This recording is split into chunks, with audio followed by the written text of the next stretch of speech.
আমি জুইশা আহমেদ পাঠ করছি ভিক্টর হুগোর লেখা 93 উপন্যাসটি। অনুবাদ করেছেন ইসমাইল আরমান। পরিচ্ছেদ 20। চমকে উঠে শব্দের উৎসের দিকে ঘুরল গুভা আর গিসম। যা দেখল তাতে অবাক না হয়ে পারল না। ওদের শিবিরেই বেজে উঠেছে শিঙাটা, আর সেটা বাজানোর আদেশ দিয়েছে সিমুরদা। অবরুদ্ধ শত্রুপক্ষের সঙ্গে কথা বলতে চাইছে সে।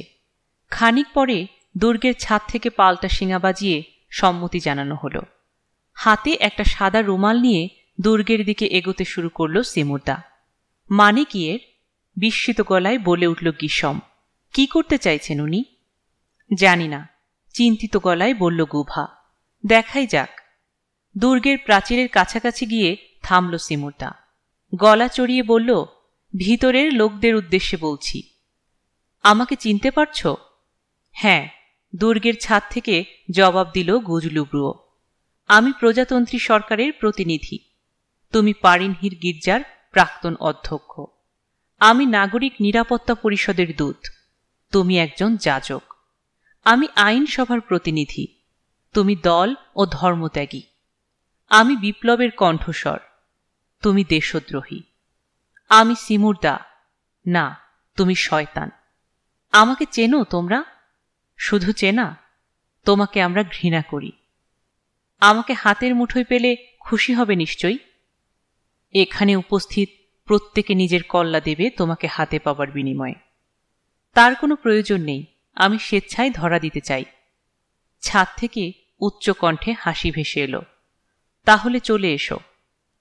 হতভম্ব হয়ে সিমুরদার কথা শুনছে প্রজাতন্ত্রী শিবিরের লোকেরা। গিসম বলল, ওর কি মাথা খারাপ হয়ে গেল? কি সব আবল তাবল বকছেন?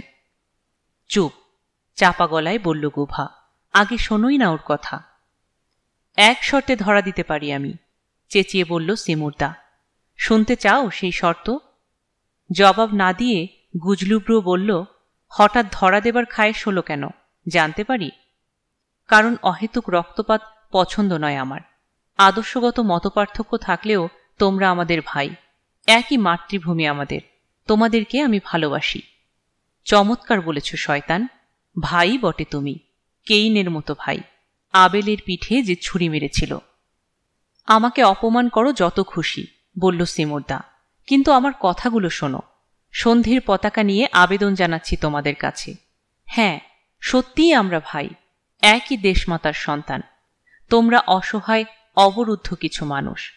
আমি তোমাদের বন্ধু হিসেবে সাহায্য করতে চাই। আজ তোমরা অন্ধ অজ্ঞ। প্রার্থনা করি ঈশ্বর যাতে এই অন্ধত্ব আর অজ্ঞতা দূর করে দেন। সেটা যতক্ষণ না হচ্ছে ততক্ষণ চেষ্টা চালিয়ে যাওয়া আমার কর্তব্য। তাই আত্মদান করতে চাইছি। বন্ধুত্বের হাত বাড়াতে চাইছি তোমাদের দিকে। আমার মৃত্যুর মধ্য দিয়ে যদি তোমরা রক্ষা পাও, ক্ষতি কি? আমি এদেশের একজন নাগরিক, সেই সঙ্গে একজন যাজকও বটে। নাগরিক হিসেবে এতদিন যুদ্ধ করেছি, আর যাজক হিসেবে এখন এসেছি আবেদন জানাতে। আমার কথা শোনো। তোমাদের অনেকেরই স্ত্রী সন্তান আছে। অন্তত ওদের কথা ভেবে সাড়া দাও আমার প্রস্তাবে। গুজলুব্রুও ঠাট্টার সুরে বলল, কান খোলা আছে আমাদের, যা খুশি বলতে পারো, তবে আমাদের কাছ থেকে সাড়া পাবার আশা করো না। মাথা গরম না করে ঠান্ডা মাথায় পরিস্থিতিটা বিচার করে দেখো, বলল সিমুরদা। একটু পরেই হামলা হবে দুর্গে। চলবে গুলি, চলবে তলোয়ার, প্রাণ হারাবে মানুষ, দুপক্ষেই। আমাদের অনেকেই আগামীকালের সূর্যোদয় দেখবে না। কিন্তু কেন এই রক্তপাত? কেন অকারণে শত সহস্র লোকের জীবন বিসর্জন দেব আমরা, যখন মাত্র 2 জন মানুষের মৃত্যুতেই সমস্ত সংঘাতের অবসান ঘটানো যায়? 2 জন মানুষ মানে 2 জন মরলে যুদ্ধ শেষ হবে? অবশ্যই। তারা কারা? আমি এবং লতেনাক, শান্ত কণ্ঠে জানালো সিমুরদা। এ ব্যাপারেই প্রস্তাব নিয়ে এসেছি আমি। তোমাদের পক্ষ থেকে লতেনাককে আমাদের হাতে তুলে দাও। আমিও স্বেচ্ছায় ধরা দেব তোমাদের হাতে। লতেনাককে গিলোটিনে চড়ানো হবে, আর তোমরাও আমাকে যা খুশি করতে পারবে। শোনো যাজক, থমথমে গলায় বলল গুজলুব্রুও। হাতে পেলে তোমাকে আমরা অল্প আঁচে রোস্ট বানাবো। আমার তাতে আপত্তি নেই, যুদ্ধটা শেষ হলেই আমি খুশি। তোমাকে হত্যা করলে যুদ্ধ শেষ হবে? বিশ্বাস করি না। তোমার লোকেরা বরং ক্ষেপে গিয়ে নতুন উদ্যমে হামলা করবে আমাদের উপর। করবে না, আমি কথা দিতে পারি। নাগরিক নিরাপত্তা পরিষদের সদস্য আমি, অসীম ক্ষমতা আমার। ধরা দেবার আগে লিখিত নির্দেশ দিয়ে যাব, লতেনাককে হস্তান্তর করলেই যাতে মুক্তি দেয়া হয় তোমাদের। কেউ সে আদেশ অমান্য করবার সাহস পাবে না। ভালো করে ভেবে দেখো। আমি কিন্তু চমৎকার একটা সুযোগ দিচ্ছি তোমাদের, মেনে নিলে দুপক্ষেরই লাভ। তুমি শুধু শয়তান নও, পাগলও, রাগী গলায় বলল গুজলু ব্রুয়ো। কেন বিরক্ত করছো আমাদের? কে আসতে বলেছে তোমাকে? ধৃষ্টতা দেখে অবাক হতে হয়। সেনিয়ককে সমর্পণ করব তোমাদের হাতে? আমাদের কি মাথা খারাপ হয়েছে? এর মধ্যে পাগলামির কিছু নেই, বলল সিমুরদা। লতেনাকের বিনিময়ে আমাকে তো পাচ্ছ। কচু পাচ্ছি। আমাদের মাহকির নখের যোগ্য তুমি নাও। তাকে হারাবার ক্ষতি তোমাকে হত্যা করে পোষাবে না। সেক্ষেত্রে তোমরা সবাই মরবে। শেষবারের মতো ভেবে দেখো ব্যাপারটা। নীরবতা নেমে এলো। দুর্গের ভিতরে মাহকিদু লতেনাকও চুপ। সিদ্ধান্ত নেবার ভার ছেড়ে দিয়েছেন অধীনস্থদের উপরে। খানিক পরে মুখ খুলল গুজলু ব্রুয়ো। বলল, তোমার এই প্রস্তাব অযৌক্তিক যাজক। এর আগে আমরাই একটা প্রস্তাব দিয়েছি, আমাদের প্রাণের বিনিময়ে বাচ্চা 3টের প্রাণ। সেটা বিবেচনা না করে পাল্টা প্রস্তাব দেয়া উচিত হচ্ছে না তোমাদের। তাহলে কি চাও তোমরা? জিজ্ঞেস করল সিমুরদা। আগে যা চেয়েছিলাম, আমাদের যেতে দাও, তার বিনিময়ে নিয়ে যাও বাচ্চাদের। একজন ছাড়া সবাইকেই মুক্তি দেব আমরা। কে সে? লতেনাক। তা হওয়ার নয়, মাহাকিকে কিছুতেই আমরা তুলে দেব না তোমাদের হাতে। এই একটা শর্তেই আমাদের মধ্যে সন্ধি হতে পারে। তাহলে জাহান্নামে যাও, রাগী গলায় বলল গুজলু ব্রুয়ো। চালাও হামলা, আমরাও তার উপযুক্ত জবাব দেব। দুর্গের উপরে শিঙা বেজে উঠল। আলোচনা শেষ। অস্ত্র হাতে শত্রুদের মোকাবেলা করবার জন্য তৈরি হল অবরুদ্ধ রাজতন্ত্রীরা। দেরি করবার মানে হয় না। সিমুরদা নিরাপদ দূরত্বে সরে এলে আক্রমণ শুরু করবার সংকেত দিল গুভা। সঙ্গে সঙ্গে গর্জে উঠল কামান। গোলার আঘাতে ধসিয়ে দেয়া হল দুর্গ প্রাচীরের একটা অংশ। সেখান দিয়ে পিলপিল করে দুর্গ আঙিনায় ঢুকে পড়ল প্রজাতন্ত্রী সৈন্যরা। বেঁধে গেল তীব্র যুদ্ধ। শুরুতে কিছুক্ষণ গুলি বিনিময় চলল। তারপর শুরু হল ঢাল, তলোয়ার আর হাতাহাতি লড়াই। ক্রমাগত বিস্ফোরকের আঘাতে নিচতলার হলঘরে আক্রমণকারীদের ঢোকার মতো একটা ফাঁক সৃষ্টি হলো বটে, কিন্তু ওখান দিয়ে ভেতরে ঢুকেই ইট পাথরের ধুলো আর ধোঁয়ায় বিভ্রান্ত হয়ে যাচ্ছে সৈন্যরা। হিসেব করে গুলিও চালাচ্ছে বিদ্রোহীরা। ফলে একে একে লুটিয়ে পড়ছে হামলাকারী দলের সদস্যরা। প্রতিপক্ষের খুব একটা ক্ষতি করতে পারছে না ওরা। লড়াইটা পুরোপুরিভাবেই নিচতলায় চলছে। রক্তের নহর বয়ে যাচ্ছে ওখানে। পড়ছে লাশের পর লাশ। চিৎকার করে সৈন্যদের উৎসাহ জুগিয়ে চলেছে গুভা। একই ভঙ্গিতে বিদ্রোহীদের সাহস যোগাচ্ছে গুজলু ব্রুয়ো। সেই চিৎকারে বিপুল উদ্যমে লড়াই করছে দুই পক্ষ। আহত ও মুমূর্ষদের আর্তনাদে ভারী হয়ে উঠছে বাতাস। কিন্তু তাদের আর্তনাদে কান দেবার কেউ নেই। আহত আর নিহতদের দেহগুলোকে পদদলিত করে যুদ্ধ চালিয়ে যাচ্ছে সবাই।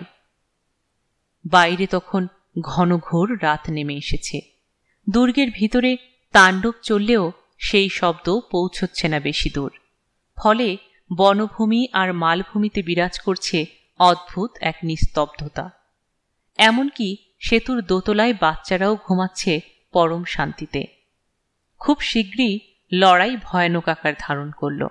রীতিমতো ব্যারিকেড গড়ে আক্রমণ প্রতিহত করে চলেছে বিদ্রোহীরা। তার সামনে অসহায় হয়ে পড়েছে প্রজাতন্ত্রীরা। অকাতরে প্রাণ হারাচ্ছে তারা। লড়ে যাচ্ছে স্রেফ জেদের বশে। গুভা নিজে হলঘরে হাজির। ওখান থেকে পরিচালনা করছে লড়াই। হঠাৎ আগ্নেয়াস্ত্রের এক ঝলক আলোতে দেখল সিমুরদা ওর পাশে এসে দাঁড়িয়েছে। মালভূমিতে থাকার কথা তার। কখন চলে এসেছে টেরই পায়নি গুভা। আপনি এখানে কি করছেন? জিজ্ঞেস করল ও। তোমাকে সাহায্য করতে এলাম, বলল সিমুরদা। পাগল হয়েছেন? এখানে থাকলে মারা পড়বেন আপনি। আর তোমার বুঝি কিছু হবে না? এখানে থাকার দরকার আছে আমার, আপনার নেই। তুমি থাকলে আমিও থাকব। না গুরু। হ্যাঁ বাঁচা। বুঝে গেল গুভা, জুরাজুরি করে কোনো লাভ হবে না, যাবে না সিমুরদা। অগত্যা কাঁধ ঝাঁকালো ও, মনোযোগ ফেরালো লড়াইয়ের দিকে। অবশেষে ক্ষয়ক্ষতির শিকার হতে শুরু করেছে বিদ্রোহীরা। লোকের সংখ্যা কমে গিয়ে 15তে পৌঁছেছে। সিমুরদা চেঁচিয়ে উঠল, লতেনাক, লড়াইয়ের স্বাদ মেটেনি তোমার? আর কত রক্ত ঝরাতে চাও? শেষ পর্যন্ত হারতেই হবে তোমাদেরকে। 4500-এর বিরুদ্ধে 19 জন, এটা কোনো লড়াই হলো? এখনো সময় আছে, আত্মসমর্পণ করো। নিজে না বাঁচো, অন্তত তোমার সঙ্গীদেরকে বাঁচতে দাও। এখনই টের পাবে কে বাঁচে আর কে মরে, পাল্টা চিৎকার করলেন লতেনাক। ফায়ার! গর্জে উঠল বিদ্রোহীদের বন্দুকগুলো। ব্যারিকেড গুড়িয়ে দাও, চেঁচিয়ে উঠল গুভা। ওদেরকে কোনো সুযোগ দিও না। এভাবে সুবিধে করতে পারবে না তুমি, মন্তব্য করল সিমুরদা। এর চেয়ে ভালো কোনো বুদ্ধি থাকলে বলতে পারেন গুরু। পিছন থেকে আক্রমণ করতে পারলে ভালো হতো, ওই যে দৌলে যেভাবে করেছিলে। ওখানে খোলা জায়গায় যুদ্ধ করেছিলাম আমরা, পেছনে যাবার পথ ছিল, এখানে নেই। কে বলেছে নেই? দুর্গের বাইরের দিকের দেয়াল বেয়ে উপরে ওঠা যেতে পারে, তারপর সিঁড়ি দিয়ে নেমে এসে হামলা করা যাবে পেছন থেকে। বুদ্ধিটা মন্দ নয়, স্বীকার করল গুভা। সৈন্যদের দিকে ফিরল। তোমাদের কেউ কি বাইরের দেয়ালটা বেয়ে উপরে উঠতে পারবে? সার্জেন্ট রাদু এগিয়ে এলো। নিজ দলের 6 সৈনিক নিয়ে আক্রমণের প্রথম সারিতে যোগ দিয়েছিল সে। এরই মধ্যে তাদের 4 জন মারা গেছে। সে বলল, আমি পারব ক্যাপ্টেন। তাহলে যাও। মাথা ঝাঁকিয়ে হলঘর থেকে বেরিয়ে গেল রাদু। আঙিনায় পৌঁছে চাঁদের আলোয় খুঁটিয়ে খুঁটিয়ে দেখল দুর্গের বাইরেটা। কামানের গোলার আঘাতে লম্বা একটা ফাটল দেখা দিয়েছে দুর্গ প্রাচীরে। খুব একটা চওড়া নয়, মানুষ ঢুকতে পারবে না, তবে ওটা উঠে গেছে দোতলার একটা জানালা পর্যন্ত। ফাটলে হাত পা বাঁধিয়ে বাওয়া যাবে দেয়াল। জানালার পাল্লা আর গারদও বিস্ফোরণের ধাক্কায় ভেঙে চুরে গেছে। ওই পথে ঢোকা সম্ভব দুর্গে। খুশি হয়ে উঠল রাদু। গা থেকে খুলে ফেলল জ্যাকেট সহ বাড়তি পোশাক আশাক। কোমরে রাখল শুধু পিস্তল আর তলোয়ার। তারপর এগিয়ে গেল দেয়ালের দিকে। ফাটলে হাত পা বাঁধিয়ে তরতর করে উঠে গেল দোতলায়। জানালার কাছে পৌঁছে উকি দিল ভিতরে। দোতলার হলঘর খালিই বলা চলে। নিস্তেজ একজন মানুষ শুধু বসে আছে জানালার পাশের দেয়ালে পিঠ ঠেকিয়ে। চোখ পিটপিট করে তার দিকে তাকালো রাদু। কয়েক মুহূর্ত পরেই চিনতে পারল তাকে। সন্তেহিবা, বিদ্রোহী বাহিনীর সবচেয়ে দুর্ধর্ষ যোদ্ধা। এখন অবশ্য আর দুর্ধর্ষ বলা চলে না তাকে। ভীষণভাবে আহত হয়েছে। একটা চোখ গলে গেছে তার, ভেঙে গেছে চোয়াল।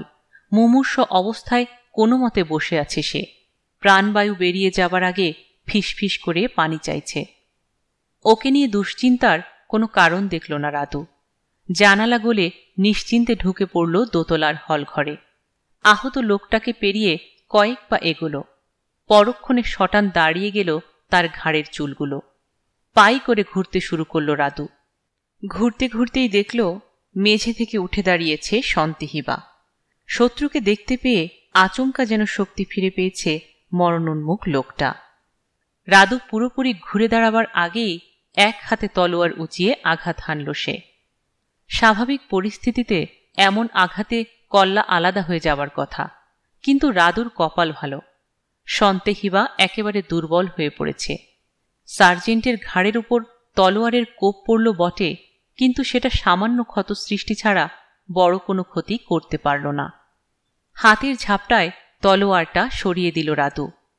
ছিটকে পিছিয়ে এলো কয়েক পা। তলোয়ার ফেলে দিয়ে ত্রস্ত হাতে এবার কোমরের পিস্তল আঁকড়ে ধরল সন্তেহিবা। গুলি করতে চায় প্রতিপক্ষকে।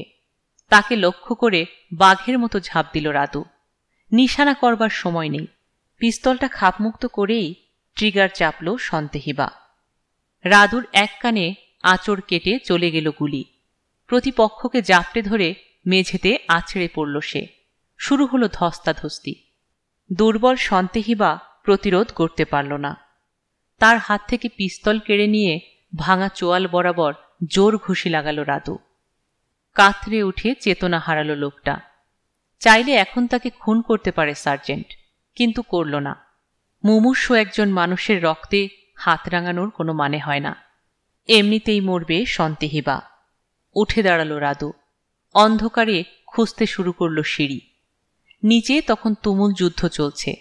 সব শব্দই কানে আসছে তার।